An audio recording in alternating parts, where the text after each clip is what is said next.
বিসমিল্লাহির Bangladesh registry association আজকে 1 তারিখ থেকে আমরা কর্মবিরতিতে আছি। আমাদের 6 দফা দাবির মধ্যে আমাদের হচ্ছে নিয়োগ বিধি সংশোধন সহ টেকনিক্যাল পদমর্যাদা আমাদের এটা দাবি। সর্বশেষ হচ্ছে গ্রেড আপগ্রেডেশন আমাদের দাবি। গ্রেড আপগ্রেডেশন আমরা এই আন্দোলন প্রায় 22 বছর থেকে করে আসতেছি। বিভিন্ন সময় আমাদের সরকার প্রধান সহ বিভিন্ন নেতৃবৃন্দ এবং মন্ত্রী সহ আমাদের প্রতিশ্রুতি দিয়ে এসেছেন, কিন্তু আমাদের প্রতিশ্রুতির বাস্তবায়ন করা হয় নাই। সেই জন্যই আমরা আজকে আমাদেরকে মাঠে নামতে হয়েছে। আমরা কর্মবিরতিতে আছি। আমাদের সরকার বাহাদুরের কাছে আমাদের আবেদন, এই বৈষম্য বিরোধী সরকারের কাছে আমাদের আবেদন, আমাদের এই বৈষম্য শিকার আমরা যেন এই বৈষম্য থেকে আমাদেরকে মুক্তি দেওয়া হয়। আমরা কাজে ফিরতে চাই।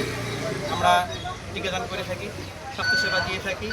এই আমাদের কমিটি ক্লিনিকে আমরা বিভিন্ন সময় আমাদের যত দায়িত্ব আছে আমরা পালন করে থাকি। মাঠ পর্যায়ে আমাদের অনেক কাজ, আমরা এই কাজে ফিরতে চাই। আমাদের দাবিগুলো মেনে নিয়ে দ্রুত আমাদের কাজে ফেরার জন্য আমরা অনুরোধ জানাচ্ছি।